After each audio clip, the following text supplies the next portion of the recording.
Welcome to the Photography News Show, where I bring you the best and latest news in the photography industry. Coming up today we have the Fujifilm GFX 50S 2, unbelievable artificial intelligence that can upscale low-resolution pictures, and much more.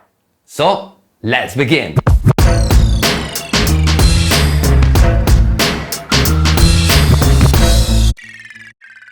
Hey fellow photographers, it's Alessandro Carpentiero, travel photographer and gear expert from Italy, and I want to welcome you to episode number 17 of the Photography News Show. This is my weekly series where I present you the best news in the photography industry. So if you're into photography gear, you should definitely subscribe to always stay on top of the industry. So let's see what's new. Camera news. Fujifilm has officially announced the GFX 50S 2, which now has the title of cheapest digital medium format camera on the market. It has a 51.4 megapixel sensor with specially shaped micro lenses that leave space between the sensor's pixel and increase sharpness. A big sensor doesn't necessarily mean a massive camera. In fact, the GFX 50S 2 weighs 900 grams, a bit less than 2 pounds.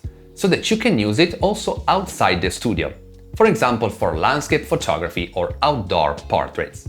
Usability is improved by the 6.5 stops of in-body image stabilization, which gives you the freedom to shoot handheld when needed. It's also dust and moisture resistant, and it can work in temperatures as low as 14 degrees Fahrenheit or minus 10 Celsius. Since their launch, I've always been interested in digital medium format cameras, and it's nice to see that Fujifilm has kept investing in their development, which has helped to make this technology cheaper. In fact, you can pre-order this camera for $3,999, a price that would have been a dream for this technology just a decade ago. It's fair to say full-frame cameras have now achieved a very high megapixel count, a wide dynamic range, they can handle noise well, and they also have fast autofocus together with great video quality, which makes them great all-rounders. So the question is, why should you consider this camera? In general, the biggest advantage is more sharpness, better tonal quality, and greater dynamic range. But you would have to sacrifice speed of operation, as the burst rate is just 3 frames per second, and the autofocus cannot be compared to the one we have on the latest full-frame cameras. So I will say this camera can be the right choice for photographers that want to approach the medium format world and don't need the additional features that GFX 100S has. Basically, if you want super high detail, top color representation, and are willing to sacrifice some versatility, this can be the right camera for you. Here's the question of the week. If you could just have one camera, would you get a full frame or a medium format one? Let me know in the comments. Personally, I'd rather stick to the full frame as I know I would be able to use it in more scenarios, but I would surely be intrigued by using the medium format cameras in situations where I can take it slow, such as when shooting landscapes or architecture, to have that extra edge in image quality. Talking about full frame, the one I fell in love with back in 2015, the Sony a7R Mark II, seems to have been discontinued, as it's unavailable from many retailers. I still remember how excited I was when it was first announced, as it was a massive step forward for the industry. I've taken this camera with me all around the world and I still use it to this day. Actually, it's the camera with which I'm filming this video. The latest A7R models have improved its weak points, but it still is the camera I recommended to those that wanted a powerful full-frame camera and were willing to sacrifice a bit of speed while taking with them a ton of batteries. So, dear A7R Mark II, RIP. And if you want to get one from now on, you'll probably have to look in the second-hand market. Another camera that has been discontinued this week is the Canon EOS RA, a super niche camera specifically designed for astrophotography. It basically is the EOS R with an infrared filter placed in front of the sensor, which enables 4 times as much hydrogen alpha light to be transmitted. Basically, you get more colors when capturing deep sky objects. Lens news. The biggest news of the week surely is the GFX 50S 2 launch. and Fujifilm took the opportunity to share an updated lens roadmap, both for medium format and APS-C lenses. The most interesting ones for the GFX system I would say are the 20-35mm, which will be equivalent to 16-28mm on a full-frame camera, and an undisclosed tilt-shift lens for 2023. Talking of tilt-shift lenses, I'm looking forward to when Sony will release one or two.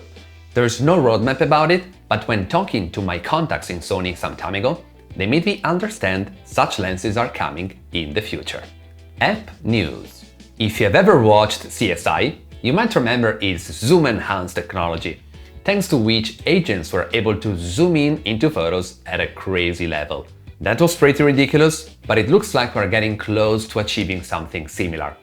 A couple of weeks ago, Google published a new blog post on its AI blog where it showed the latest improvements of its photo upscaling technology, called SR3, which takes as input a low-resolution image, in this case 64 by 64 pixels, and builds a corresponding high-resolution image from pure noise.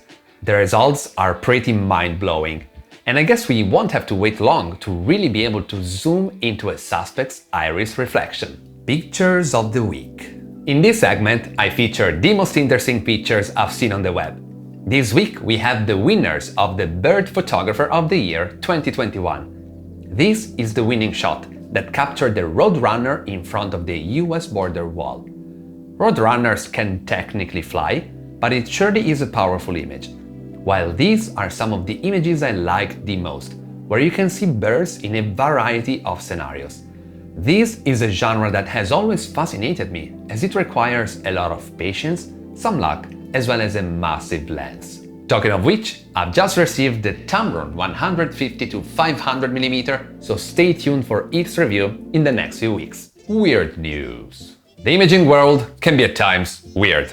Some natural parks in the US were tired of having people overcrowding certain areas for taking selfies, so they've come up with selfie stations that will help visitors find new spots where to snap a selfie.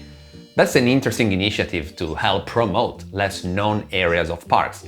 But how about we ban selfie sticks? Rumors. Sony keeps on working on new lenses, and there are rumors about two upcoming ones. They are the 100mm f1.4 GM, rumored to be released in 2021, and the 85mm f1.2 GM that should come in early 2023. As usual, I'll keep you posted as soon as I have more news about them, so let's wait and see. That's it for today. I really hope you've enjoyed this episode of the Photography News Show. Which news did you like the most? Just let me know in the comments below. And if you've liked this video, please give it a big thumb up, subscribe to the channel and activate the notification bell. And make sure to share this video with your photography friends. And remember, if you need help with your photography, make sure to DM me on Instagram or send me an email and I will be happy to help. So, thanks a lot for watching and I'll see you in the next one!